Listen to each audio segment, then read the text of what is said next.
Pagod na si Brittany sa kakaikot sa buong venue. Kakagaling niya lang sa registration booth. Ngayon, niya lang naramdaman ang ganitong kahirap na trabaho. Saludo na siya sa mga nag-organize ng mga ganito kalaking event. Ang hirap at sobrang nakakapagod pa lang talaga. Then kailangan mo din ang sangkatutak na diskarte. At isama pa ang mahabang pasensya. Hindi pala talaga nagbibiro ang kanyang boss nang sabihin nitong full-fledged philanthropist ang kanyang ina. Dahil nalaman niyang thrice a year ito. Nagpapa-organize ng fun-run charity event. At lahat ng empleyado ay required na dumalo sa fun run kasama pa ang kani-kanilang mga pamilya. Katwiran pa ng ginang running has a huge benefits lalo na sa mental health. It has also been proven that running helps to reduce stress and diminish. That's why all employee from chairman up to the janitor are running together. Kaya kahit siya na hindi mahilig sa sports ay hindi niya na magawang magreklamo, alas 4 pa lang ay nakapag-running outfit na siya at dumiretso na agad sa venue para siguraduhin na okay at nasa ayos ang lahat. Hindi niya pa nakikita ang isang Minerva Montejo. Pero mataas na ang tingin at paghanga niya dito. Napaangat ang tingin niya sa kalangitan at huminga nang malalim. She's not a type of person who loves this kind of scenery, but at that moment she gave thanks to the creator for this wonderful morning. Nawala ang pagod at stress na naramdaman kanila lang. I guess waking up this so early is not bad after all. It's 5 o'clock. It is the time when the day casts away the cloak of night. The golden rays of the sun give a bright color to the clouds. Isang magaan na buntong hininga ang kanyang pinakawalan at muli ay inikat ang kanyang paningin sa paligid. May partikular na tao siyang hinahanap. Ang kanyang boss. Gusto niya itong singhalan at pag-alitan ang ganda ng kanilang usapan na dapat mas maaga ito sa lahat, kasi ito ang magbibigay ng mensahe at ito rin ang nakatuka sa opening ceremony. She have this nagging feeling na kailangan ay nasa maayos ang lahat. She has this feeling na pag nabigo siya sa event na ito, mabibigo niya din ang ginang. At kasalanan ito ng boss niya. Saan na ba kasi? Iyon, nagsimula na ding dumami ang mga tao. Maraming familiar na mukha ang kanyang nakikita. Mga empleyado ng Montejo Builders at kasama ang kanilang mga pamilya, yung iba kasama din ang kani-kanilang mga jowa. Nakiaga-aga lalandian na sa isang tabi, may nakita pa siyang isang babae na pinupunasan ang noo ng kanyang nobyo. Langya, hindi pa nga nagsisimula ang takbuhan. Ano iyon, nakaupo lang pinagpawisan na agad. Ang kakapal ng pagmumuka. Ano ito, Plaza? Ay wait, nasa Buendia Makati Freedom Park nga pala sila, kaya kakapal ng mukha maglandian. Gusto niyang sitihin ang mga ito kaso mas importanteng makita niya ang boss niya. Oras na para magsimula ang event. Brit, wala pa ba ang boss mo? Tanong ng isang kasamahan niya. Wala pa nga kanina pa ako napapagod. Kakahanap sa taong iyon. Pero wala pa talaga. Kausapin mo na lang si Mr. De Guzman, pakiusapan. Muna lang na siya ang mag-o-opening ceremony. Hindi pwedeng tanghaliin tayo dito, masakit na. Balat ang init maya-maya lang. Pakiusap niya dito. Nakakaintinding tumanggaw naman ito at umalis na, si Mr. De Guzman ang vice president ng kumpanya. At ang alam niya ay tiyuhin ito ng boss niya sa mother side. Bahala ka boss, magsisimula kami na wala ka. Langya pa, special ka pa. Angle niya sa isipan. Nakita niyang tumayo na sa makeshift si Mr. De Guzman at nagsimula ng magsalita. Kinausap niya din ang kapwa organizer na uumpisahan na ang takbuhan. Nagsimula ng pumwesto ang mga kalahok. Kasama siya. Sa paghudyat ng simula, agad nagtakbuhan ang mga kalahok, tumakbo rin siya. Wala talaga siyang hilig sa sports, eating was the only sports she played regularly. Ewan kung kasali ba sa classification ng sports ang eating. Bahala na nga. May 15 minuto pa lamang siyang tumatakbo ay para na siyang malalagutan ng hininga. Sa labis na pagkahingal. Hyutang gana. Ayoko na. Paglingon niya para sana maghanap ng pwedeng paghingahan ay hindi niya nakita ang taong nasa likuran niya. Nabangga siya nito. Tumalsik siya sa lakas ng impact. Kabayong pula. Sorry, miss. Okay ka lang ba? Hinjing paumanhin. Nang nakabanggan niya. G. Maluha-luha na siya sa pagkakasalampak, masakit. Ang puwet niya tapos parang napurohan ata ang kanang paa niya, iyon kasi ang masakit. T4 ng 1 na ang sak. Sisinghalan niya sana ang nakabangga sa kanya pero naumid ang dila niya, ang inis na naramdaman niya. Kanina ay napalitan ng pagkamangha. Isang napakagwapong nilalang ang nakatunghay sa kanya. A pair of dark gray eyes stared worriedly at her. Wala sa loob na inabot niya ang nakalahad na kamay nito. Pagtayo nito ay umika siya, at maagap naman siya nitong nalalayan. Na-sprain nga ang kanyang kanang binti, hindi niya kasi may tapak ng maayos. Sorry, miss. Hindi ko talaga sinasadya. Ang bango ng hininga nitong amoy close-up na mint ang flavor, at sobrang gwapo din ito sa malapitan. Hindi niya din maiwasang pasimpleng mahipuan ang biceps nitong nakaalalay sa kanya. Pogi na may pamuscle pa si kaya. Ayos lang ako. Ano ka ba, hindi mo naman sinasadya? Ako nga itong hindi marunong tumingin, pinilit niyang ngumiti rito. Ay nalalayan siya nito papunta sa isang gilid upang hindi sila makaabala sa iba pang tumatakbo. Umupo siya sa gutter. Tumitindi ang pagkirot ng paa niya. Habang tumatagal, umupo ang poging lalaki sa tabi niya. Dalhin na. Kaya kita sa hospital. May pag-aalala pa din sa boses nito. Hindi niya mapigilan ang mapangiti sa sinabi nito. Gusto mo bang pagtawanan tayo ng mga doktor at nurses doon? Napakamot ito sa tungki ng ilong nito. She found the gesture adorable. This man beside her are sinfully handsome. May lahi siguro ito dahil sa features nito. At sa ganda ng mga mata nito. Mayroon itong tila maliit na biloy sa kaliwang cheekbone nito na lalo lamang nakadagdag sa kagwapuhan nito. This man was tall, too. As tall as Eng. Jonathan. By the way, I'm Cairo Oman Hassan. Ngumiti muna ito ng maluwang bago inilahad ang kamay sa kanya. Napangiti na rin siya rito at tinanggap ang pakikipagkamay nito. The man looked warm and friendly. I'm Brittany Desav, pakilala niya bago binitawan ang kamay nito. Can you walk? He asked in a concerned tone. Ngumiti siya at tumango. Ngunit napaigik siya sa sakit ng tinangka niyang tumayo. Agad na. Ay nalalayan naman siya nito paupo sa gutter. I'll carry you, para hindi ka na mahirapan, wika. Nito sabay squat sa harap niya upang buhatin siya. Nako, huwag na. Nakakahiya naman sa'yo, kahit maganda ang intensyon nito ay parang hindi niya gusto ang ideya na babuhitin siya nito. I insist, para mabigyan ka ng first aid ng mga medic na nakatambay sa booth, anitong may bahid. Nang pakiusap ang mukha, kagat-labing humawak siya sa balikat nito nang may pares ng binting tumambad sa harap niya. Dumagsa ang pamilyar bakabog ng dibdib niya da. Feeling of familiarity. Umakyat ang paningin niya. Upang tiyakin kung sino iyon. Boss. Daig pa niya ang tumakbo ng isang oras. Sa lakas ng kabog ng kanyang dibdib, na tanging ang lalaki lamang ang may kakayahang pakabugan. Iyon ang ganoon ka mabilis. Hindi niya maipaliwanag kung ano ang kakaibang ekspresyon sa mga mata nito. Subalit ang mukha nito ay lukot na lukot at galit ang mga matang nakatingin sa kanya. Ito ang unang beses na nakita niyang ganoon kagalit ang binatang boss. Para itong isang layon na walang awang papatay ng anumang oras. Nanulis ang nguso niya. Ang dapat sanang pagngiti niya rito para batiin ito ay napalitan ng pagsimangot. Hindi ako magsosorry sa'yo, kung iyan an ikinakagalit mo. Ang usapan kasi 4 AM andito ka na. Dapat boss, anong oras na tirik na ang araw wala ka? Pa. But instead of snapping at her, he squatted in front of her. Nagbigay daan naman si Cairo. What happened to you? Tama ba ang nasense niyang pag-aalala sa tinig nito? Pinakatitigan niya ng mabuti ang asul nitong mga mata. But his expression was grim. I tripped, na-sprain yata, alang-inang sagot niya. Rito. Nabunggo ko siya, maagap na sarmbot ni Cairo. If you want, I can bring her to the hospital. Sisigot na sana si Brittany ngunit naunahan siya ng boss niya. No need, I'll take it from here. Sa labis na pagkagulat niya ay binuhat siya nito. Napakapit siya ng mariin sa batok nito. Kapag kuwan ay natatarantang lumingon siya kay Cairo. Thank you, Cairo. Pahabol na sigaw niya. Rito sabay kaway. Ngumiti si Cairo at kinawayan din siya pabalik. You're welcome, take care Brittany. Nangingiting ibinaling na niya ang parnangin sa boss. Niyang may masamang tingin na pinapukol sa kanya. Pag hindi ka kumapit bibitawan talaga kita. Madilim ang mukhang wika nito. Natameme siya nang wala sa oras. Naramdaman niya ang tila paghigpit ng hawak nito sa hita niya. She could see anger written all over on his beautiful face. Ngunit bakit naman ito magagalit? Hindi na ito nagsasalita pa kaya hindi na rin siya nagsalita. Sa susunod wag kang sumama kung kani-kanino. Masungit na turan ni Jonathan halatang galit ang binata. Gusto ko sana itong sagutin ng opo, tatay, kaso baka kung ano na naman ang sabihin nito mahirap. Na. Kaya tumahimik ka na lang ako, mahirap na. Masabugan pa ako ng kumukulong bulkan. Buhat-buhat pa rin ni Jonathan nang makarating kami sa isa sa mga bench sa open field. Doon niya na ako iniupo. Bigla kong naalala na kasali nga pala kami sa marathon. Hala ang marathon pala. Bumalik ka na lang kaya. Sa track, boss. Kaya ko naman ang sarili ko. Okay na. Ako dito, boss. Alang-inang suhestyon ko rito. Alam ko kung gaano kaimportante ang charity event na ito sa binata. Ngunit sa halip na sundin ang aking sinabi ay lumuhag ito sa damuhan. Gaano ba kasama tingin mo sa akin? Sa tingin mo, baka ya kitang iwan na lang dito ng basta-basta dito. Tapos ano? Kung sino-sino na naman ang lalapit sa'yo. Hell no. Iritadong sagot nito. Bakit ka nagagalit? Ano sa palagay mo? Masungit na balik tanong nito. Ano ba talaga ang problema nito? Hindi ko maintindihan kung anong klaseng ugali ang nakaon duty sa binatang boss. Nagtatanong lang naman ako, bakit nagagalit ka na kaagad? Nakangusong pakli ko. Hindi ako galit. Galit ka, diit ko rito.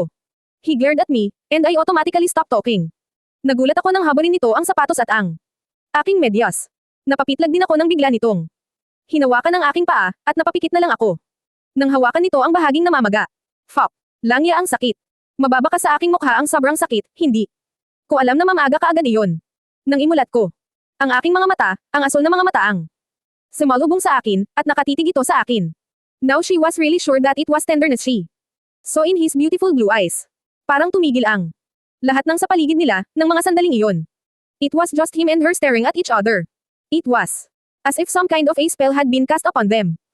Iniangat ko ang kanang kamay at marahang minasahe ang bahagyang nakakunot nitong noo. Hindi ko alam ba't ka nagagalit. Pero kasi bagay sa gwapo mong mukha ang nakakunot ang noo. Gusto mo bang tumanda ka agad? She said with a pleasant voice and smiled at him brightly. Jonathan stared at her blankly para itong natuklo. Nangahas sa pagkatulala sa akin. Ngunit Maya ay unti-unting sumili ang napakagandang ngiti sa mga labi nito. Ipinagpatuloy na nito ang marahang paghilot sa paa. Ko na may magandang ng aura. Bahagya ng gamaan ang aking pakiramdam. Sa palagay ko ay hindi naman grabe iyon. Marahil ay naipit lamang na ugat. Ilang saglit pa ay nakaupo na ito sa tabi ko.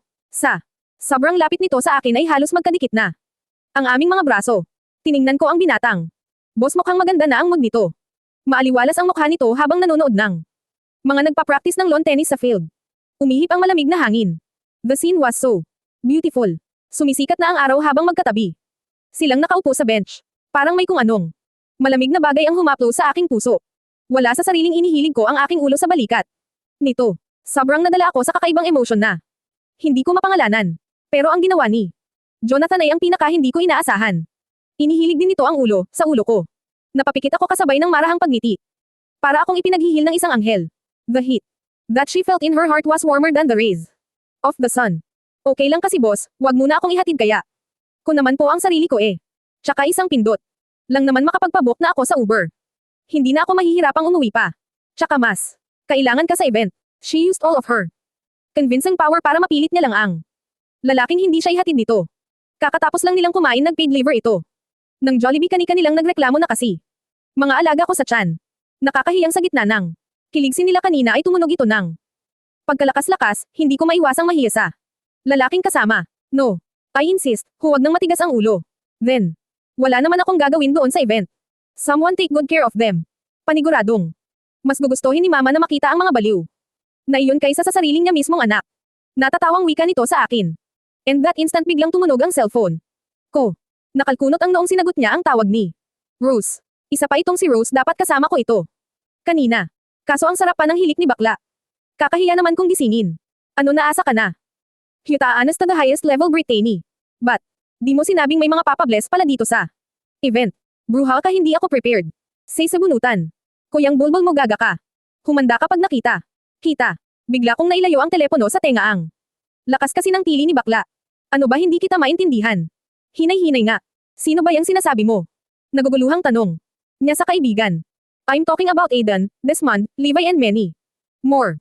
Hyuta, babae, ba't hindi mo sinabing andito? Sila. Yawa ba? I'm not prepared, bakla. Exaggerated na hiyaw nito. Hindi ko na natiis pa, pinatayan ko na ito ng telepono. Hindi ko na kasi maintindihan. Pinagsasabi nito. Pagkatapos ng tawag ay hindi ko mapigilan ang isang matinis na tili, sino ba naman ang hindi magugulat? Bigla na naman akong binuhat ng lalaki, kaya hindi na ako kaagad nakapagreklamo. Pa. Itinun ko na lang ang aking paningin sa harapan. Alam kong kasing pula na ng kamatis ang mukha ko, nakakahiya na itong lagi-lagi na lang ko. Binubuhat ng boss ko. Nang makarating sa nakaparadang kotse, maingat muna siya nitong ibinaba, at binuksan ang pintuan ng sasakyan. Ihahakbang niya na sana ang paa. Papasok ng passenger seat nang buhatin na naman siya nito at maingat na iniupo. Hindi mo naman kailangan na buhatin ako lagi eh. Nahihiyang wika ko rito. I decided that I'm going to be your handsome slave today. You see. This is a perfect day to pay my debt. Just calm down, relax, and enjoy the moment. I'm your slave for the holiday.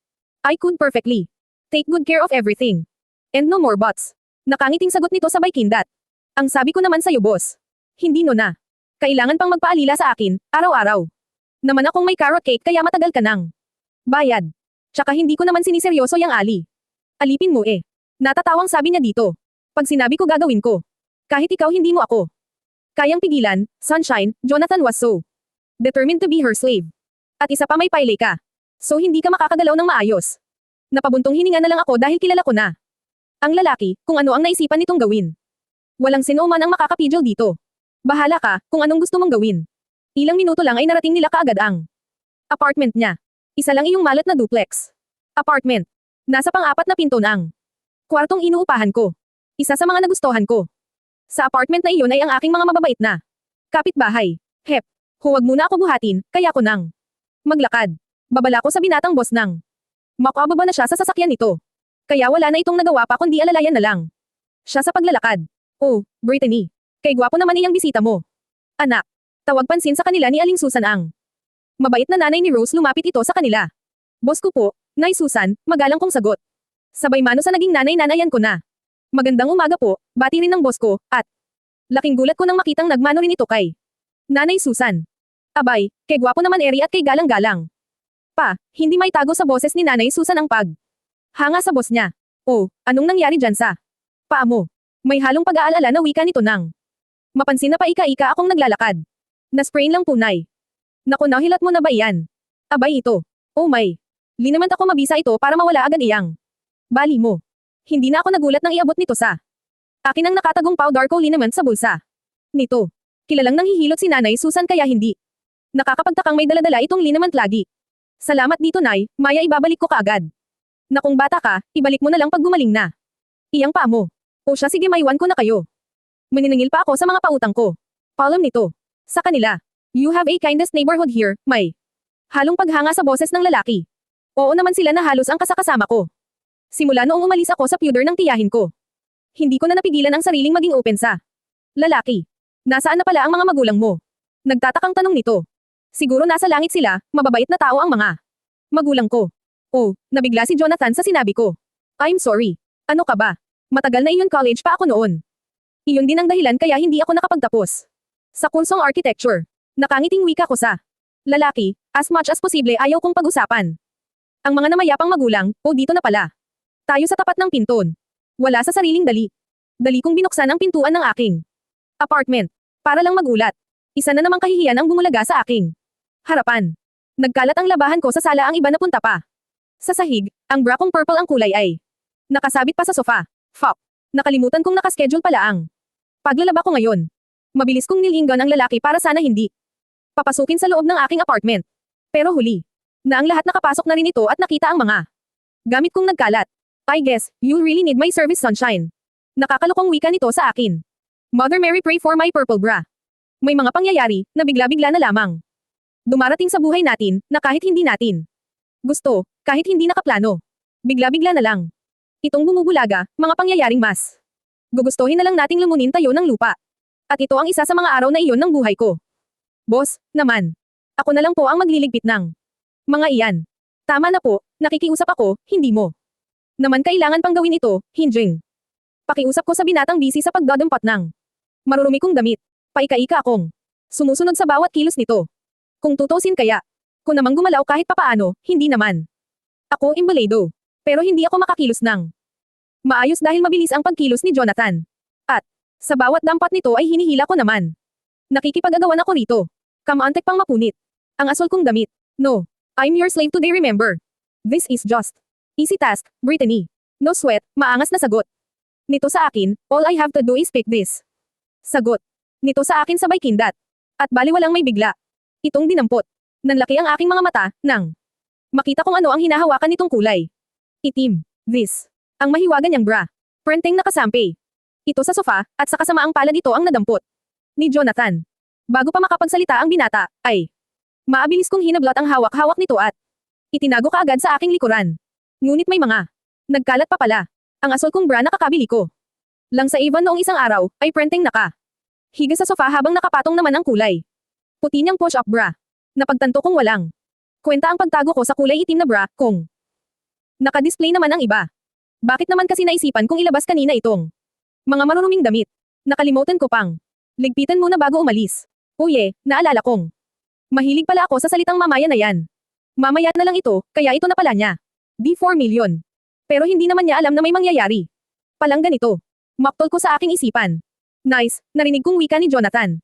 Habang hawak-hawak ang dalawa ko pang bra, halos atakehin ako sa sobrang kaba nang makitang mas malapit sa mukha ni Jonathan ang puti kong push up bra. Give me that. Natatarantang pilit kong inaabot sa lalaki ang hawak-hawak nitong bra. Sumasayaw sa ere ang puti at asul niyang panloob. Dahil sa katangkaran ng boss niya, hindi ko maabot-abot ang kawawang mga bra. Hangang baba lang siya ng binata. Gifted naman ako sa height na 5, 8 pero mas. Sobrang gifted pala tong boss kung 6 na flat. Na demonyo na. Hiyaw ng aking isipan. Hey, matatagalan tayo lalo nito, kung ganyan na. Nakikipagagawan ka pa sa akin. Let me do my job. Okay. I want peace, and this is my space, wika nito. Habang nakataas baba ang kaliwa nitong kamay. Kung saan naruroon ang aking bra na pilit ko. Namang inaabot, go to the other side of the room. Sit down and behave. Pagpapaintindi nito. Habang pilit pa rin na nilalayo sa akin ang aking mga bra. Boss, ginawa mo pa akong aso. Tsaka, hindi mo. Kasi naintindahan. Naman maktol ko. Nahampa ko pa ang balikat nito sa sobrang inis. Akin na kasi yan. Kay kahit yang hawak mo na lang. Sige na, boss. Nauutol na pagmamalkulyo ko. Abot. Hangang universe na yata ang hiya ko dahil sa pinag. Gagawa nitong boss ko. Napansin ko ang pilyong ngiti mula sa mga labinang. Aking boss, habang ito'y nakatingin sa mga kawawa. Kung bra. Kasing pula na ng kamatis ang buo kong mukha. Anong nginingiti-ngiti mo riyan? Nakangusong. Tanong ko sa binata. Naliliitan ba ito sa bra niya? Oo na. Ako na ang hindi. Gifted. Pakialam ba nitong boss niya? Naalala ko. Bigla ang babaeng ka-blind date nito sana na si Hana, medyo malaki nga ang dayoga nito. Bakit? Ba? Ano ngayon kung hindi mayaman itong dalawa? Kung bundok, hindi ba pwedeng shy mountain sila? At least may makakapapa rin kahit papaano. Sobra. Namang judgmental nito si Boss Jonathan.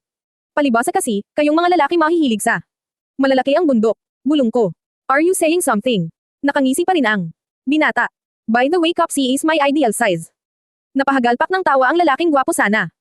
Kaso, may hawak-hawak itong mga kawawa bra. At, ano daw iyon, ideal size. Napa-Simon got ako. Hustisya naman kasi mas lalo na naman itong gumagwapo sa paningin ko.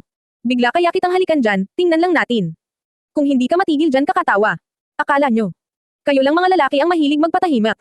Kami rin naman Anong silbi nitong labi namin? Panghalik din ito sa mga lalaking maingay. Piping. Usual ko sa sarili. Akin na kasi iyan, boss. Wala akong pakialam sa ideal size mo. Basta akin na yan. Namumula ang mukhang pakiusap ko rito. Nagpipilit pa rin akong abutin ang mga kawawang bra. Ngunit pilit din naman itong nilalayo sa kanya. Gusto ko itong singhalan, naiinis na talaga siya sa ginagawa nito. Pakiramdam niya mas natutuwa ito lalo na at nakikita nitong nahihirapan na siya. Humakbang si Jonathan paatres para ilayo lalo. Akin ang hawak nitong mga bra, ngunit hindi ko napansin ang isang pentel pen na nasa sahig. Naapakan ko ito at nadulas dahil nasa harapan ko. Lang ang lalaki, ang malalapad nitong dibdib ang samalo sa bigat ko. At dahil na rin sa gulat maagap. Naman akong nasalo ni Jonathan, at dahil na rin sa gulat na itulak ko binata. Kaya dalawa silang sabay na bumagsak sa sahig. Ako ang nasa itaas habang nasa ilalim naman ang lalaking nahihirapan sa pag hinga, sinalo nitong lahat ang bigat niya. Panginoon ko. Makinis naman puwet ko wala naman. Akong balat, pero bakit ganito ang nangyayari sa akin? Lord, isang araw lang naman pero siksik-liglig. At umaapaw na siya sa kamalasan. Pero imbes may nas lalo sa sitwasyon hindi ko na napigilan ang sarili, napahadjejek na lamang ako. Natawa rin si Jonathan, maya-maya pa ay namimilipit na kaming dalawa sa kakatawa. Una, akong nakatayo at maingat na ay nalalayan ang binatang boss at sabay kaming pagel na napaupo sa sofa. Hindi ko alam na mae-enjoy akong linisin tong apartment mo, Miss Desav. Nakangising sabi ni Jonathan. Sa susunod talaga maglilinis muna ako bago kita ayain pumasok dito sa bahay ko, Mr. Montejo. I-like it. Ikaw na ang nagsabi welcome ako dito sa apartment mo anytime, nakakaloko na itinaas. Baba pa nito ang makakapal na kilay. Nabagok yata ng malakas ulo mo, boss. Nabibingi ka na kasi. Ang sabi ko hindi ka na pala. Welcome dito sa bahay ko. Natatawang turan ko. Dito. Hindi ako nabagok kaya malabong mabingi ako. Humanda ka makikita muna ako lunch dito, he said. And laughed nonchalantly. Akin na nga yang paa. Mo, baka lumala lalo yang pailay mo. Wika nito. Sabay kuha sa dalawang pa ako. I was shook and speechless when he put it on his lap. Hindi naman lumala itong kanang pa ako. Kaliwang pa ako ang nakaapak doon sa pentel pen. Yan kasi sa sobrang kalikotan mo, boss, may halong pagsisi sa boses ko. Nakakaramdam ako ng malamig na may halong mainit-init na nananot sa aking kanang paa. Na agarang nagbigay sa akin ng labis na kaginhawaan. Ginamit pala nito ang liniment oil na ibigay ni Nanay Susan kanina. At dahil na rin sa magaang pagmamasahe nito sa kanan at kaliwang pa ako. Parang biglang bumigat ang tulikap ng aking mga mata, gusto kong ipikit ang mga ito, at hayaang dalhin ako sa mundo ng mga panaginip. Hindi ko alam na part-timer masaheste ka rin pala. Boss, dahan-dahan kong iniunat ang aking mga paa, at wala sa sariling nahiga sa sofa. Laking pasalamat ko at nasa dulong bahagi ang lalaki kaya malaya akong nakahiga ng maayos sa sofa. Thank goodness at naisipan ko na bumili ng Mahabang sofa. When I was young I always do this to mom. She loves massage lalo na kapag inaatake siya ng migraine. She said that it helps her go to sleep. So, yeah, you could say that I'm good at this. Nakangiting wika ni Jonathan and a satisfaction. Smile was visible on his face. Yeah, indeed. You are really good at this. Sang. Ayon ko, at dahil sa kapaguran, at maagang gising kaninang madaling araw. Hindi ko masisi ang aking sarili kung makaramdam ako ng antok. Hinayaan ko na ang aking sarili na iduyansa. Masarap na pakiramdam at ipinikit ang aking mga mata. Nakakatawa man isipin na halos inulan ako ng malas sa araw na ito. Ngunit, isa ito sa mga bagay na malaki ang pasasalamat ko sa may kapal. Ang magkaroon ng mabait at maalagang boss, kahit hindi ko man aminin ay unti-unting nahuhulog na ako sa kamandag ng aking boss. I always believe that every misery there's always something good happened at the end of the day. Sleep tight, sunshine, and something magical. Nagising akong may naaamoy na mabango, at kakaibang aroma na agad nagpag-aisang sa akin. Automatic na tumunog kaagad ang aking tiyan. Ilang oras ba akong tulog? Bakit ganito sobrang gan ang aking pakiramdam? Maingat akong bumangon sa sofa at tining alaang nakasabit na wall clock. 12:30 PM. Nakapikit ang isa kung mata, halatang gusto pang matulog ng mahaba. Pero gutom na mga alaga kong buwaya sa tiyan. Biglang tumunog ang aking tiyan. Gutom na ako. Wika ko sabay singhot. Singhot andoon pa rin ang mabangong amoy. Paniguradong nagluto si Ashley, ang bango naman. Hangang dito sa bahay na aamoy ko pa, makahingi. Nga, wala sa sariling wika ko. Papungas-pangas pa ako habang nag-iinat. She do her signature wake up like this pose. Nakataas ang aking kanang kamay sabay hawak sa ulo, samantalang nasa bewang naman ang aking kaliwang kamay, then I strike a pose. She do that every time, lalo na kung inaantok pa pero kailangang bumangon ng maaga dahil may kailangan pa akong gagawin. Ito ang malakasang panggising/exercise pose ko. Sa ganitong pose kasi nagigising lahat ng cells ko sa katawan. Ngayon ang kaliwang kamay naman ang nakahawak sa ulo ko, samantalang ang kanan naman ang nasa aking bewang. Nang may marinig akong lagabog at kalansing sa aking likuran, kung saan matatagpuan ang aking munting kusina. Wala sa sariling lumingon ako. Baka kasi nakapasok na naman ang pusa ni Aling Mideng, yung kapitbahay kong Catwoman. Oo, ikaw ba naman? May benteng pusa na laging kasama sa bahay, ikaw. Na ang dakilang Catwoman ng taon. Para akong binuhusan ng kumukulong mantika. Hindi ako makagalaw sa aking nakita. Ang pusa may nagmamantikang abs. Hindi ko maiwasang mapalunok ng wala sa oras. Ibang gutom, at uhaw ang aking nararamdaman. Ngayon, ang ganda ng katawan, ang daming pandesal. The muscle are in the right place in a right body. Sobrang yummy. Katawang panggigilan. Mo talaga. May naglalabasan pa ng mga ugat sa bandang abs nito papuntang V-line that makes it more delightfully sexy. Roar, come to me baby. Wala sa sariling wika ko and then she absent-mindedly bite her index finger and made a seductive pop sound. The V-line is waving at her, fry bake. Grabing. Panaginip naman ito. Realistic na masarap pa. Lord. Salamat sa biyayang aking nasisilayan ngayon. Kahit panaginip lang ito. Ayaw ko nang magising. Eyes up here, Brittany. Narinig kong parang may nagsalita, pero nakatulala. Pa rin ako sa namamawis na abs. Brittany, up here. Nakatulala pa rin. Biglang gumalaw ang kanang kamay nito, at nakasunod pa rin ang mga mata ko. Sa mga namumutok na biceps nito sa braso, kay gandang tanawin o kay sarap na panaginip. Talaga. Nga naman. Nakalagay na ang kanang kamay nito sa harap ng tiyan at nakaturo ang hintuturo pa itaas. Wala sa sariling dahan-dahan kung iniangat ang aking paningin. At nang makita kong sino ang mamay-ari ng napakagandang katawan na kanina ko pa pinagpipiestahan. Ito ang mga salitang namutawi sa aking bibig. Enter me engineer. Malanding wika ko. Hindi ko maiwasan ang impit na tili at kiligin. Yung mahinang tili lang naman, baka kasi bigla akong magising sa malakas kong tili. Maglalaho itong napakagandang tanawin sa aking harapan. Sa isip ay nasa entrance pa ako ng isang mahiwagang panaginip. Isang malaking panaginip lang itong lalaking nasa harapan ko. Isang pilyong ngiti ang sumilay sa mga labi ng lalaking nakahiyubot-hubad. I would gladly give it to you, sunshine. But I'm famished right now, come here let's eat. I'll enter you next time. Nakakalukong wika ng lalaki. Kahit pala sa panaginip nagugutom din. Baliwalang wika ko.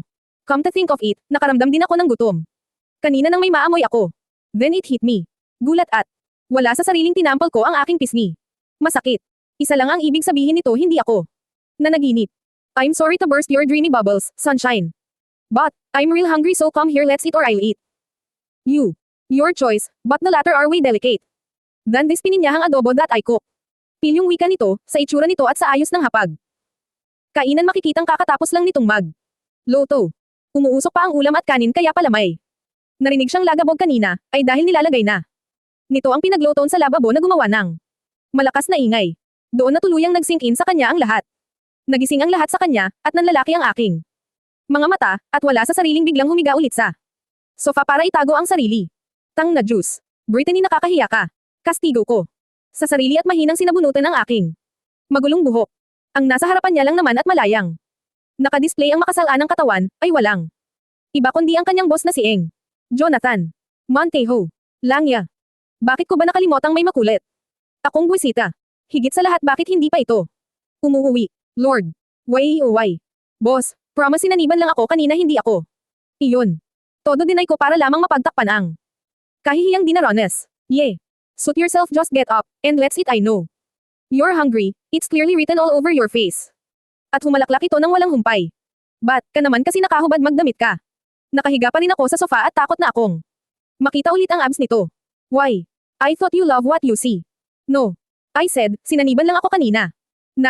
Sleepwalk ako, yung mga ganoon. Hindi ako iyon. Sinasabi ko sa'yo, boss. Natatarantang wika ko. Sleepwalk while doing a sexy pose like a freakang model. Indeed sleepwalk. Maririnig mo. Talaga sa boses nito ang sobrang pagkaaliw nito sa nangyayari. Hoy. Hindi ko na napigilan ang mapatayo, ngunit mabilis din naman napahiga ulit. Magbihis ka nga, boss. Pakiusap yung mata ko. May sore eyes na yata. Pagmamakaaw ako. What she said earned a laughter from him. Brittany. Hoy babae. Lumabas ka dyan. Humanda. Yang spiderweb mong trim sa akin, gaga ka. Fuck. Si bakla. Natatarantang mabilis akong tumayo at nag-ala. Flash sa pagkilos. Mababakas sa gwapong mukha ni Boss Jonathan, ang labis na pagtataka sa ikanikilos ko. Wala na akong panahon para inarte pa. Mabilis kong hinanap ang damit ng binatang nakadisplay ang katawan, at nang makita ang damit nitong nakasampay sa isang upuan, dali kong dinampot ito at mabilis ang kilos na.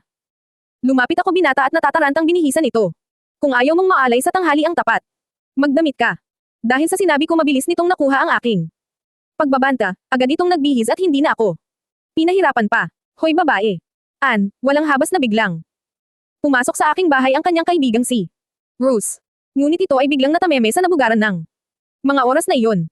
Ngayon, saan na boses mo? Pinanlakihan ko ng mga mata ang kaibigang nakatulala pa rin. Brittany, birthday ni Junior ngayon. Tinatawag ka ni Aling Fe, may handaan sa kanila pinapapunta ka. Nauutol na wika ni Rose, nakatitig pa rin sa boss ko. Natauhan lang ito ng ngitian ito ng lalaki at pakilala rito. Hello, I'm Jonathan. Nice to meet you, magalang. Napagpapakilala nito. Hi, I'm Rose with a thorn pala, nice to finally meet you. O to the M to the highest G. May pakagat labing wika ni Rose. Sinabayan pa nito ng mahinang tili, para itong nakakita ng artista. Nakataas ang kanang kamay nito na para nitong inaabot ang lalaki, sabay padyak sa mga paa. I can't help to roll my eyes balls upward. Ang landi ng boses ni Rose para itong sinasaniban, grabeng boses, nakakatindig balahibo para rin itong asong hindi makaihi. Ngayon ba birthday ni Junior? Paano yan wala? Akong regalo ka, iya naman pumunta doon na wala akong dala. Wika ko at nilakasan ko pa ang aking boses, para maputol ang pagpapanta siya ng kaibigan. Ano ka ba, okay lang yan, walang pakialam na.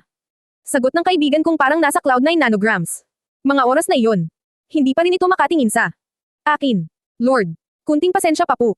May masasabunutin ako nang wala sa oras nito. Oh, by the way, I have a cake on your mini ref. Is that enough? Or we could buy something, just tell me. Singit ng lalaki sa kanilang usapan. Napabilang ang tingin ko rito. Nagtatanong ang aking mga mata. While you are sleeping, I cleaned your house. Pinalaundry ko na rin ang mga damit mo. I'd deliver na lang ng laundry store dito baka bukas ng hapon.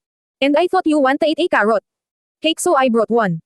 I know how much you love that cake. Mahabang paliwanag nito sabay kuha sa isang box na nakalagay sa loob ng aking refrigerator. Nagkatinginan kaming dalawa ni Rose, nakataas ang kilay nito, na may pagtatanong sa mga mata. Pati rin ito ay napatingin sa loob ng aking bahay. Animoy isang hurado sa isang cleaning show. Tumatango-tango pa si Rose sabay thumbs up sa akin. Totoo nga ang sinabi nito. Ang linas ng bahay niya. Nasa ayos ang lahat, naka-ready na ang hapag. Kainan, may carrot cake pa siya, at higit sa lahat may nasal ayan pa siyang pa-free abs kanina. Wow! Kinerer mo talaga ang pagiging slave ko, no? Di makapaniwalang tanong ko. Nagkibit balikat lang ito at ngumiti ng makahulugan. Nagkaititigan kaming dalawa parehas. May ngiti sa mga labi, nasira lamang ang lahat ng Biglang pumalakpak si Rose. Iyon naman pala. Tara na naghihintay na sila. Doon. Kada rating lang ng videokehan na ni. Rentahan ni Aling Fe, naku paniguradong mag-e. Enjoy ka dito, Sir Jonathan. Malanding wika ng aking kaibigan, natanggal na yata ang lahat ng hiya nito sa katawan. Nilapitan nito ang aking boss animoy parang isang instant matalik na kaibigan. Bigla pa naman nitong hinayla ang lalaki palabas ng aking bahay. Sa labas lang ng compound ang bahay ni Aling Fe. Kaya kunting lockeran lang ang mangyayari. Napalingon ang binata sa akin na parang humihingi ng saklolo. Bitbit pa nito ang carrot cake na binili. Natatawang sumunod ako sa dalawa. Nang makalabas ng bahay marahan kung sinarado ang apartment. Nahinto naman si Rose sa kakahila sa binata nang tawagin ito ni Nanay Susan. Rose, halika nga. Muna rito bata ka. Dalhin mo itong minudo na para kay Junior. Sigaw ni Nanay Susan. Nay naman andyan na po. Pagmamaktol ng aking kaibigan. Ayaw pa sana nitong humiwalay sa boss niya at napipilitang sundin ang utos ng ina. Habang papalapit siya sa lalaki biglang umalangaw. Ngaw ang isang tugtugin na galing sa isang videoke. Oh. Baby paminawa kining akong kantaha para kinisa. Imoha. Sutiyan ta ka sa akong pagbati gikan jud ni sa akong kasing-kasing. Baby love na love ta ka. Baby, love na love ta ka. I mentally facepalmed. Kilala ko ang nagmamayari ng boses na kumakanta ngayon. Ang kaibigan. Kung si Daniela. Hindi ko maiwasang matawa at the same time maawa sa lalaking boss, baka kasi hindi ito sanay sa mga ganitong klaseng birthday party. Okay lang naman boss, kung hindi ka na sumama. Nakakahiya na pati kina, Aling Fe. Isasama pa kita. Baka hindi ka sanay sa mga ganito. May himig pag alala sa boses ko. Don't worry. Mahilig din naman akong kumata. Kahit yung kanta ay ang may ayaw sa akin. Natatawang sagot nito, and I learned that if you really want to blend in with the people of a certain place or get to know more about them, the best place was inside the karaoke bar. And he gave her a heartwarming smile and winked mischievously. Paghigugma ko kanimo. Murig tambocho ga aso-aso. Paghigugma ko kanimo. Kusog kaayo ga buto-buto. Hindi ko alam kung maglulupasay na ba ako sa kilig o tatawa ng walang humpay nang biglang kumanta ang binatang boss. Paghigugma ko kanimo murig tambocho ga aso. Aso. Feel na feel pa nito ang naturang kanta. Alam mo yung kanta. Yung driver ko si Mang Bert, lagi niya yang kinakanta kapag naglilinis ng kotse. At sinabayan niya ulit ang kanta. Hindi ko maiwasang matawa ng tuluyan tama nga. Na umaapaw ito sa kagwapuhan. Wag lang. Talagang bumukas ang bibig at kumanta, hindi siya mahal ng kanta. Bigla kong nahawakan ang aking dibdib. Kakasakit na yata ako. Yung puso ko kasi sobrang lakas na ng tibok. Hindi ko na talaga mapipigilan pa. Tuluyan na akong tinamaan ng pana ni Cupido. I'm so hungry and dead tired, have mercy on this handsome creature, miss. Desav. Let's eat. Pagmamakaawa ng lalaking kakalabas lang nito sa opisina, nagrereklamo na kaagad. Naasar na. Tiningnan ko ito, walang habas na umupo kasi ito sa mahogany table. Get down will you? Masisira mo table ko. Tingnan mo nga Naupuan mo pa sticky note ko. Baba na. Dali. Limited edition kayata, nabili ko pa ito sa Starbucks na kemahal-mahal ng kape nila. Saway ko sa binatang boss. Mahina ka pa itong itinulak. Pero parang walang nangyari. You care about this table. About your sticky note. Pero sa tiyan ko hindi. Kapag ako nagka-ulcer sino magpapasweldo sa'yo. Sa mga tao na tatrabaho sa akin. Iisipin mo palang marami-rami. Rin iyon, bigla itong tumayo at baliwalang pinagpegan ang pants na medyo nagusot, mula sa pagkakaupo at inayos na ang suot na coat. Ikaw. Dinayaw mo yatang kumain ulit sa Metso balita. Kung may bago na naman silang menu ngayon. Your loose not mine. So bye. Palm nito sabay. Talikod. Mabilis ko akong dumukwang at inabot ang lelayan ng suot nitong coat. Wala akong paki-learn kung mas mahal ang coat nito kaysa sa sahod ko. Mabilis ko rin itong nabitawan. Nang lumingon ang binata sa gawi ko. Ito naman hindi na mabiro, ito na. Nanginginig pa. Kumain na tayo. Wika ko at sinabayan ko na ito ng tayo. Babalikan ko na lang. Mga pending na request mamaya, mas mahalaga ang kumain. Kanina pa nakahanda mga gamit ko at retouch na rin ako. Inantay ko lang talaga na lumabas ang lalaki. Alam ko kasing nagugutom na ito, at bigla-bigla na lang mag-aayang kumain. Hindi nga ako nabigo. Kailan ba nagsimula na maging ganito ang boss? Secretary relationship namin. Hindi ko na maalala. Basta ang alam ko, mas naging malapit kaming dalawa simula noong, marinig ko itong kumanta na. Halos isuka at itakwil ko na ito dahil sa sobrang kahihiyan. Hindi ito mahal ng kanta, end of story. It was last week, ni hindi na nga sila nakapunta pa ng charity ball dahil mas nag-enjoy ito sa birthday party ni Junior. Mas lalo ko itong nagustuhan at hinangaan dahil sa pagiging napaka-down to earth nito. Parang hindi ito ipinanganak na may gintong kutsura sa bibig. Walang kaarte-arte sa buhay. Nakasundo agad ni Jonathan ang mga tambay at ang mga kapitbahay ko. Sobrang hindi ako makapaniwala nang makita itong nakipagtawanan na sa mga tao noong araw na yon. Alam na alam mo talaga kung ano ang magic word. Ano? Natatawang wika ko dito, na nagpatawa rin. Sa binata. Sa ikli ng pinagsamahan natin nakilala na agad. Kita, lalo na kung pagkain ang pag-uusapan. Naningkit ang mga mata nito habang sinasabi iyon. Malapad din ang mga ngiti sa labi, and he's doing a funny expression. Naumani ng tuwa sa aking puso. Grabe ka naman. So sinasabi mo na patay gutom. Ako. Pagtataray ko rito itinaas ko ang aking kanang kamay at mahina itong sinuntok sa balikat. Don't put words in my mouth, your words not mine. Tatawa-tawang itinaas pa nito ang dalawang kamay to block my punch. Kung titingnan para lang kaming matalik na magkaibigan. Will technically I already consider him as her guy friend. Counted pa ba kung paano? Magwala puso ko kapag kasama ko ang binata. Hindi ko na alam. Kasi simula pa lang wala akong naging kaibigan ng mga lalaki. Dahil ang mga ito na mismo ang lumalayo sa akin. Hindi ko alam kung dahil ba sa itsura ko o sa pamamaraan ko ng pananamit. Isang manang nanaligaw sa millennial generation. Pero kahit na noong nag-transform na siya from beast to beauty, wala pa ring nagkakamaling lumalapit sa akin na binaliwala ko. Nalanang, sa kadahilan ng wala pa naman akong time para mag-entertain ng mga lalaki sa boss ko. Palang nauubos na oras ko. Kahit palabas ng elevator nagkukulitan paren. Kaming dalawa. Hindi na namin napansin ang kakaibang tingin na ibinibigay ng mga empleyadong kasabayan naming lumabas ng gusali. Ang swerte niya ano? Sana all mapansin ni Eng. Jonathan. Hay. Sana ako na lang ang naging secretary ni Sir Montejo. Wika ng isang babae sa kaibigan na tulad niya ay nakatulala rin ito, habang kinikilig na nakatingin sa dalawang tao na kung magkulitan ay parang may sariling mundo at walang pakialam sa paligid. Sana all nag-blow up. Ako kasi hanga ngayon. Brown out. Sagot nito sa kabigan. Hayaan na bagay naman silang dalawa ni Sir. Mas okay na makitang masaya si Sir. Sabay na. Napabuntong hininga ang dalawa kong titingnan. Hindi lang silang dalawa ang nakatitig sa amo. Nilang may malapad ng ngiti sa mga oras na iyon. Dahil mo na kasi boss nagugutom na ako sa naamoy ko ngayon. Natatawang hinihila ko ang kamay ng binata at mamadaling tatawid na sana ng kalsada. Nang bigla. Akong hilahin pabalik ni Jonathan, dahil sa gulat ay tulalang napayakap ako sa binata. Frybake. You reckless Frivitsking driver. Galit na galit. Ang boses nito. Nang tingalin ko ito galit na galit ang ekspresyon ng mukha nito. Magkadikit ang makakapal nitong kilay, yumigting ang panga nito. Kung nakakamatay lamang ang tingin, baka napatay na ng asul nitong mata kung sino man ang driver ng naturang sasakyan. Galit pa rin itong nakatingin sa papalayong kotse. Muntik na pala akong mahadjep. Kung hindi lang naging mabilis ang reflex ng lalaki. Ay nabanggaw na sana ako ngayon. Desmond. I want you to find the owner of this Frivitsking car and do whatever you want, just don't make that asshole hold a steering wheel again. D4 million. Galit na usual nito sa kausap sa cellphone. Sa pagkatulala sa lalaki ay hindi ko na napansin na may kausap na pala ito, at hanga ngayon ay nakayakap pa rin ang matitipunong braso nito sa aking bewang. Ah, boss, okay lang naman po ako. Tsaka, kasalanan ko rin naman po hindi ako nakatingin sa paligid. Namumulang wika ko, pilit akong umaalis sa mahigpit nitong yakap. Pero hindi ko magawa. No, that asshole will pay.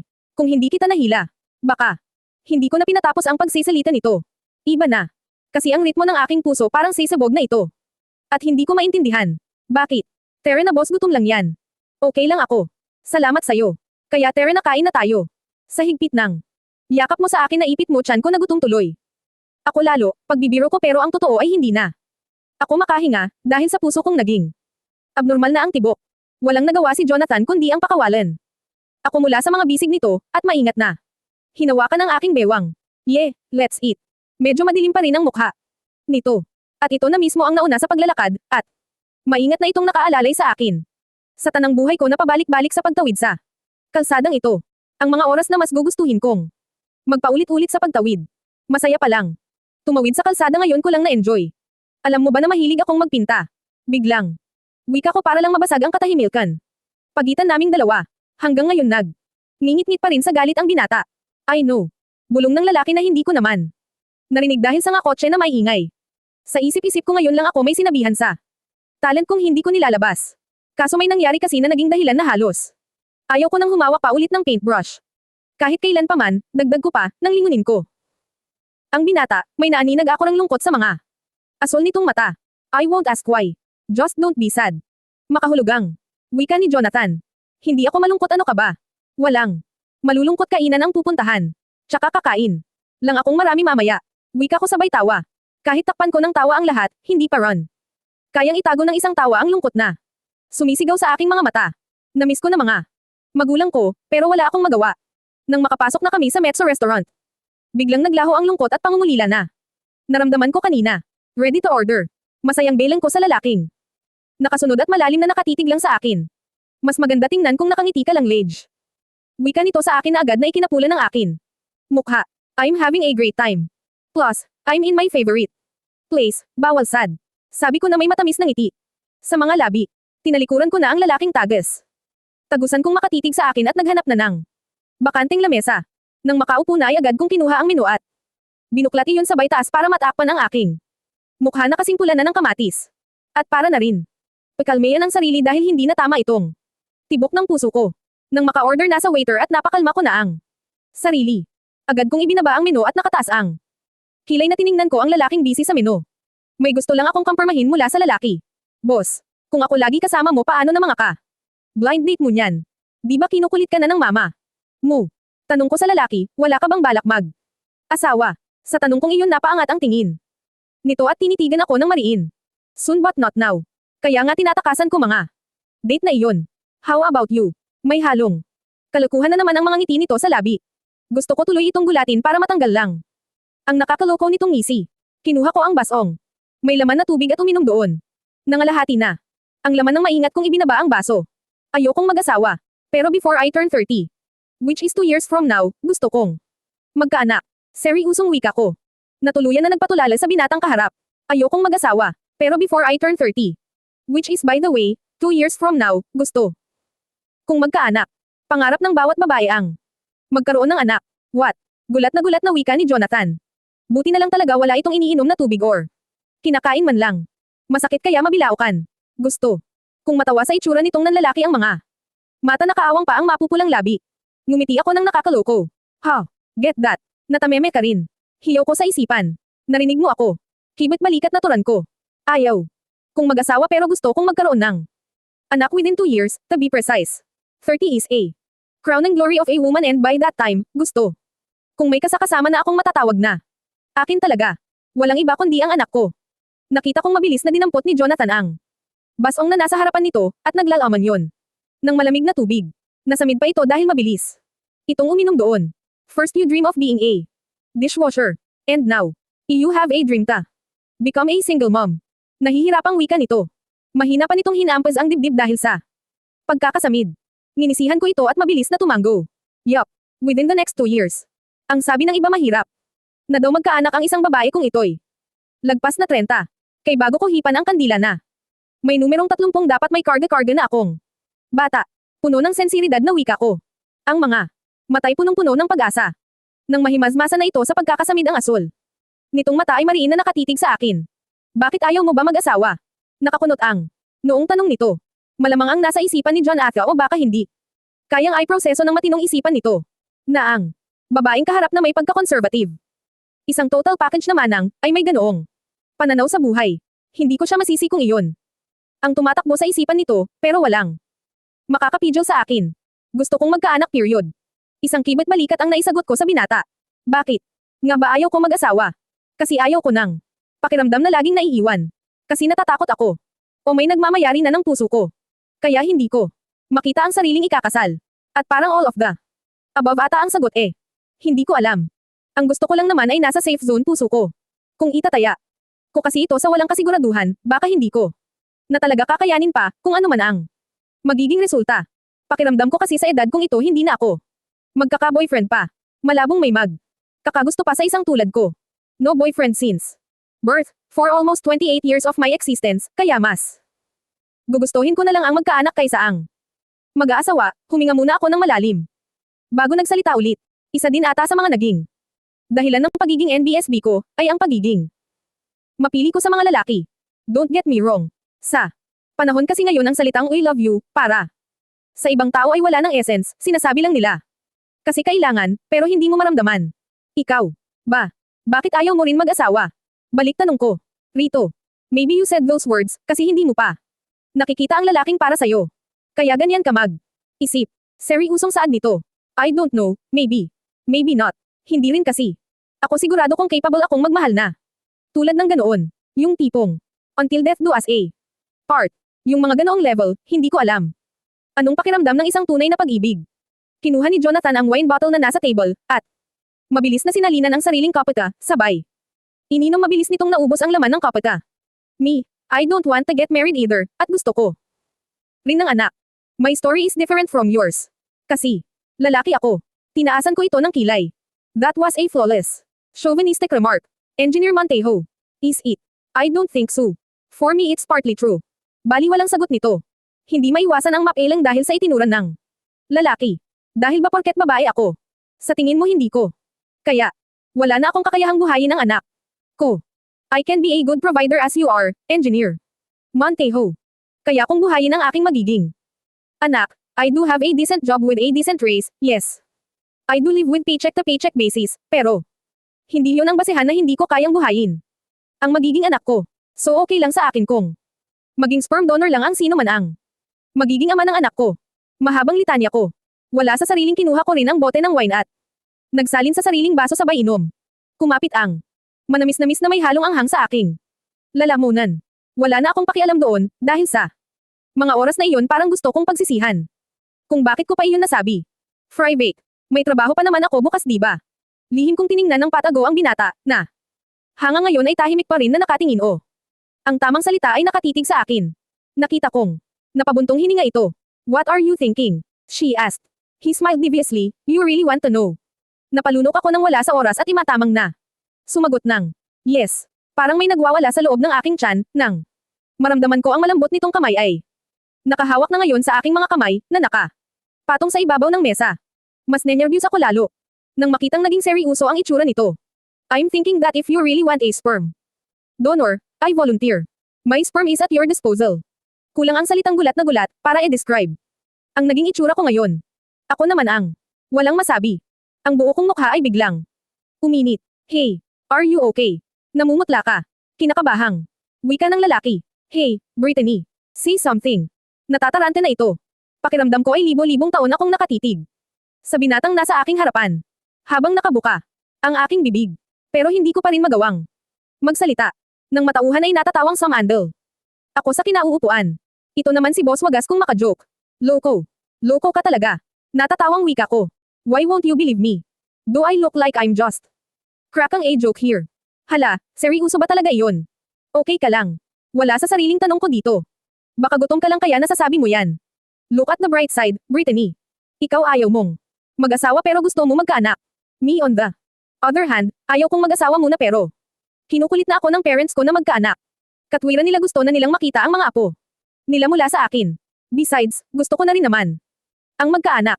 If I'm going to have a baby, I might as well have it with someone I already know. Seryosong turan nito. Naloloko ka na talaga. Iyon lang ang nasabi ko. Naging blunt ka na rin ang aking isipan. I'm dead serious here, Brittany. Ayaw mo niyan. Ngayon palang alam mo na ang magiging kalalabasan kapag pinagsama ang lahi nating dalawa. Gwapo ako at maganda ka kaya panigurado. Ako maganda rin ang magiging anak mo, anak natin. Kasi sa ganda ng genes na meron ako. Nakakalokong wika nito. And one more thing, I do really love your personality, Brittany. Alam mo kung ano ang gusto mo at kung paano mo iyon makukuha. Hindi na ako nakapagsalita pa. Brittany, I'm really serious here. I want to have a baby, but I don't want to get married. Kung totoo ang sinasabi mo sa akin na gusto mo rin ang kaanak. I want to offer you something. What offer? Nangangatal na tanong ko sa binata. Mukhang hindi nga nagbibiro itong kaharap ko, at kinakabahan na ako. Pinagpapawisan na ako ng malamig. I will give you 20 million pesos. Just have my baby. Juice colored. I'll give you 20 million just have my baby. And his blue eyes stares at me intently. He's the 4 million serious on this matter isn't he? Anong gagawin ko? The way he looked at me, as if he's dealing with one of his clients. Mga titig na tipong. Kapag hindi ka pumayag ipapasara ko kumpanya mo. O magsisi ka kung hindi ka pumayag sa gusto ko. Nakakatakot man isipin pero kayang-kaya nitong mapa-oo, ako sa isang tingin lang. And crazy it may sound, but I'm hopelessly waiting for him to crack a joke. Baka kasi biglang sabihin ito. No, joke lang, naniwala ka naman. I'm waiting for that to happen but I'm waiting for nothing. I'm dead serious here, Brittany. That's my offer. Take it or leave it.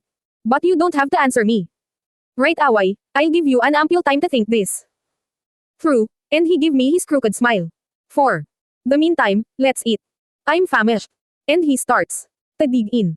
You're not joking, aren't you? Suddenly I blurted out, hindi pa rin makapaniwala. No, I wasn't. Probably the best decision that I made. Besides, you give me a wonderful idea. Why not, right? It's a win-win for both of us, he shrugged, and just like that he continued devouring his food. He looked like he's having the best meal in his entire life. Juice-colored. Ano ba itong napasok ko? Ay, lalaban ko. Ba ito uuwian na? If I'm going to say yes. Are we talking about artificial insemination here? I asked as if my life depends on it. He's the 4 million filthy rich, right? He can afford that thing, kung iisipin ang halaga ng artificial insemination ay sentavo lang para sa binata. Kaya, nga niyang bigyan ako ng 20 million pesos na. Parang wala lang. Ang halaga pa kaya ng al. Ano ba tong naiisip ko? Papayag ba talaga ako sa gusto nito? Oo, gustong-gusto ko na talaga ang kaanak. Tsaka magiging choosy pa ba ako kung isang Jonathan Montejo na ang andito sa harapan ko at handang ay alay ang sperm. Kung ang ibang lalaki pag-ibig ang inaalay itong boss ko, iba rin ang trip sa buhay, sperm ang handang ay alay, angal pa ba ako? Nagtatakang napatingin ako sa binatang boss, nang bigla itong tumawa ng malakas, na parang may binitawan akong isang nakakatawang joke. Are you kidding me? You see, Sunshine, I'm a healthy male with a throbbing gifted body down there. So it's a big no. We don't need that artificial insemination. I'm a human being who happened belong to a male species, who luckily and proudly can give you a mind-blowing S, before he can uttered that single humiliating word. I extend my right arm and put in front of his face, signaling ta. Stop. F4 sick. Fine, J, just keep your mouth shut. Oh Lord, I plead at kasing pula na ng kamatis ang buo kung mukha. Naiskandalo na utak ko, nagkakagusbumps pa ako, at kung sino man ang makakarinig ng pinag-usapan namin. Baka kung ano na ang nasa isipin nito. No, I already know kung ano tumatakbo sa iniisip ng makakarinig sa pinag-usapan namin. Parang nawala na ako ng gana para kumain ng marami. Gusto ko ang mga pagkaing nakahain sa kanyang harapan. Pero tiyan ko na mismo ang umaayaw, parang hindi ata ako matutunawan nito. His good-looking boss just drop a freaking bomb. And she doesn't have the audacity to indulge the pasta that served in a silver platter. And for Pete's sake, she's a free-witsking virgin, hindi pa bumubuka bulaklak ko tapos may pag-anito na. She have an idea about S3X, but not to this extent that humiliate her in public talking about S3X. Do you have any idea what are you talking about? It's S-word and we are in a public place. Namumula. Ang mukhang at mahinang ibinulong ko yun sa binatang prenteng nakaupo. Marerekang ball na ba ang perlas ng silangan? Just eat, Brittany. As I've said, you don't have to answer me immediately. I can wait, at least we still have a time to know each other. You have a time to know me better, and besides I want to know more about you, given the fact that you love food so the 4 million much, Sunshine. Other than that, you're a big puzzle to me. I know you have so many questions lurking inside your head, but it can wait. The food didn't now eat, he said with a firm voice, pointing the plate in front of her using his fork. She let out a deep exaggerated sigh. Jonathan is right. There's a huge big battle happening inside my head. Nagkikisama pa puso kung hindi ko na alam sino ang pakikinggan, masyadong maraming boses. The other side of my head screams no. Paano kung mahanap na ni Jonathan ang babaeng mamahalin nito? Paano kung biglang maisipan nitong magpakasal na? Papaano na ang magiging anak namin kung ganun? Paano na ako, lalo na kung wala pang ang nangyayari sa aming dalawa ay unti na akong nahuhulog sa binata. Paano na puso ko kung ganoon? At magiging bastardo na ang aking anak. And the other side of my brain screams say yes. Hindi araw-araw may isang Jonathan ang willing na ay alay ang sperm nito, may pabunos pa na magagandang lahi. Her baby has a bright future and overflowing fortune awaits, na kahit ang mga apo nito sa tuhod ay hindi na maghahirap pa. So many what ifs. Isang mahabang katahimikan ang namayani sa aming dalawa. She can't help to roll her eyeballs. The man in front of her seems enjoying every moment he had, while here I am suffering from mild migraine. Sumakit bigla ulo ko. Tama ba't ang nangyayari sa akin? Kinakain na rin ako ng takot. Which is, by the way, it's normal to be felt right now. But it is bad if I let it consume my whole being. Stop worrying, will you? My baby will definitely carry my name. I'll provide everything you need and my baby's need, don't worry about that. And when the baby is born, he or she will stay with you, and I'll just regularly visit you and my child.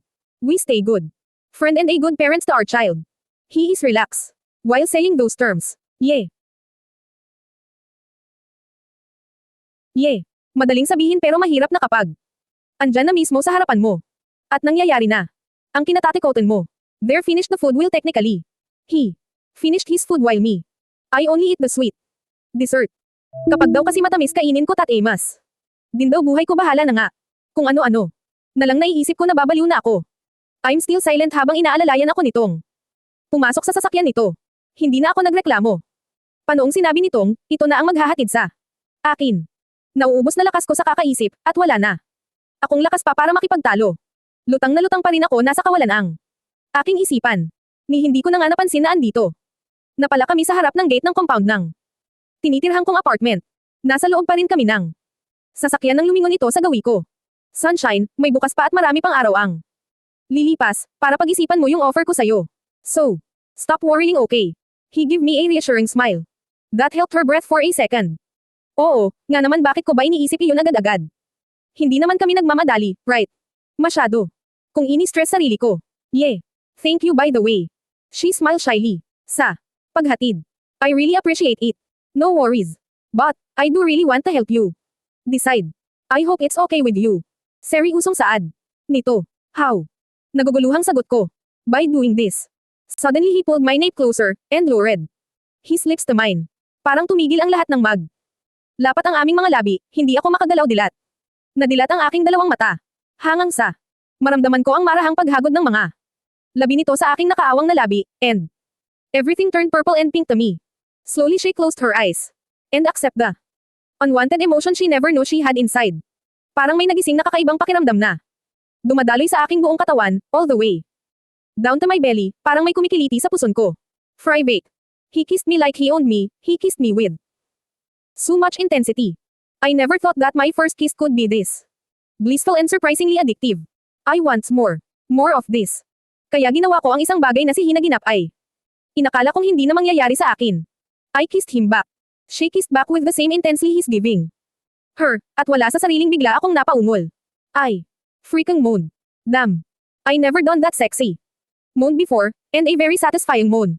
Because of my surprise sexy moan, his tongue had found its way inside my mouth. He's totally expert on this no doubt, and he continued to taste me, nagging my bottom lip into the warm abyss of his mouth. Then suddenly he stopped and pulled back. Hindi ko maiwasan ang magpakawala ng isang nagrereklamang ungol, ganito pala ang pakiramdam. Kapag nabibitin, she felt like he stole something ta her, and she hate that. She wanted to taste more. More of that addictive drug that only him could provide. She's still panting when she opened her eyes. It's just a taste of the package deal, sunshine. And he smiled sweetly at maingat nitong hinaplos ang kanyang paisenjing namumula. I hope it helped you to decide. Fry bake. Lord, ganito pala kasarap ang first kiss.